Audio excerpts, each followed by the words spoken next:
বাজপেয়ী বিশেষ অনুষ্ঠানৰ আয়োজন ২৫টাকৈ সংবাদ মাধ্যমৰ মুখ্য সম্পাদকৰ সৈতে বাৰ্তালাপ মুখ্যমন্ত্ৰীয়ে প্ৰধানমন্ত্ৰী নৰেন্দ্ৰ মোদীৰ ১২ বছৰ কাৰ্যকাল উপলক্ষে বাজপেয়ী ভৱনত এই অনুষ্ঠানৰ আয়োজন ১২ বছৰত বিকাশ আৰু জনকল্যাণৰ বাবে চৰকাৰে পদক্ষেপ লোৱাৰ কথা উল্লেখ মিডিয়া কনক্লেভৰ জৰিয়তে মিডিয়া কনক্লেভত উপস্থিত থাকে ৰাজ্যিক বিজেপিৰ সভাপতি দিলীপ শইকীয়াও নৰেন্দ্ৰ মোদী চৰকাৰৰ সফলতাৰ কথা সদৰি কৰিলে মুখ্যমন্ত্ৰীয়ে পূৰ্বৰ প্ৰধানমন্ত্ৰীসকলৰ তুলনাত নৰেন্দ্ৰ মোদীয়ে অসমৰ উন্নয়নৰ হকে বহু বেছি কাম কৰিছে বুলিও মন্তব্য নৰেন্দ্ৰ মোদী প্ৰধানমন্ত্ৰী হিচাপে ৩৬ বাৰ অসম ভ্ৰমণ কৰি অভিলেখ ৰচিছে অসমৰ সাংস্কৃতিক বিশ্ব দৰবাৰলৈ লৈ যোৱাৰ ক্ষেত্ৰত ভূমিকা লৈছে কেন্দ্ৰৰ কংগ্ৰেছ চৰকাৰে অসমত যিমান কেন্দ্ৰীয় পুঁজি দিছিল তাতকৈ ৫ গুণ বেছি পুঁজি দিছে বিজেপি চৰকাৰে নৰেন্দ্ৰ মোদী চৰকাৰৰ দিনত অসমত হ্ৰাস পাইছে দৰিদ্ৰ লোকৰ সংখ্যা যাতায়াত যোগাযোগ আৰু উদ্যোগ খণ্ডৰ বহুগুণে উন্নয়ন হোৱা বুলিও মন্তব্য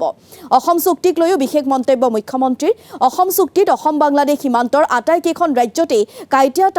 তাৰৰ বেৰা হোৱাটো চুক্তি কৰিব লাগিছিল পশ্চিম বংগৰ ফালে সীমান্ত উন্মুক্ত হৈ থাকিলে অসমৰ মানকাছাৰত কাইটিয়া তাৰৰ বেৰ দি কি লাভ হ'ব এই মন্তব্যৰে মুখ্যমন্ত্ৰীয়ে লগতে কয় যে ৮৫ চনত হোৱা অসম চুক্তি ৰূপায়ণৰ কাম এতিয়াহে আৰম্ভ হৈছে সীমান্ত সুৰক্ষাৰ ক্ষেত্ৰত চৰকাৰে বৃহৎ পৰিকল্পনা আৰম্ভ কৰিছে বুলিও মন্তব্য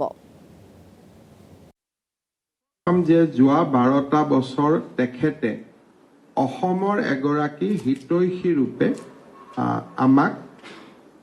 আগুৱাই লৈ যোৱাত সহায় কৰিছে ৩৬ বাৰ 36 টাইমছ তেখেত অসমলৈ আহিছে যিটো আগত কেতিয়াও কোনো প্ৰধানমন্ত্ৰীয়ে ইমান বেছি অসম ভ্ৰমণৰ বাবে অহা নাছিল কাজিৰঙাত নিশা কটালে অসমৰ টুৰিজিমত ইতিবাচক প্ৰভাৱ সৃষ্টি হ'ল ডিব্ৰুগড়ত তেখেতে আমাৰ চাহ বাগিচাৰ একেলগে কেঁচা পাত তুলিলে অসমৰ ফুলাম গামোচাখন সমগ্ৰ দেশ আৰু বিদেশত তেখেতে জনপ্ৰিয় কৰি তুলিলে বিহু বাগৰুম্বা ঝুমুৰ আন্তৰ্জাতিক মঞ্চলৈ লৈ যোৱাটো তেখেতৰ বৰঙণি ভূপেন হাজৰিকা ডাঙৰীয়াক ভাৰত ৰত্ন প্ৰদান কৰাৰ পৰা অসমীয়া ভাষাক ধ্ৰুপদী ভাষাৰ মৰ্যাদা চৰাইদেউ মৈদামক বিশ্ব ঐতিহ্যৰ স্বীকৃতি জনসাধাৰণৰ যিমানবোৰ আবেগ যোৱা কেইবাটাও দশকত জমা হৈ আছিলে আবেগসমূহক তেখেতে নিৰাময় কৰাৰ বাবে এটা কৰ্মসূচী বা কাৰ্যসূচী হাতত ল'লে ২০১৩-১৪ চনত অসমত টেক্স ডিভলিউশ্যন আছিল 11,575 crore এনুৱেলি এইবাৰ ভাৰত চৰকাৰে অসমত 2026-27ত আমাৰ টেক্স ডিভলিউশ্যন হ'ব 49,725 crore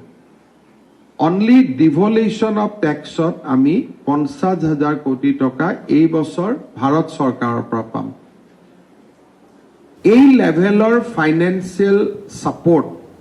আগতে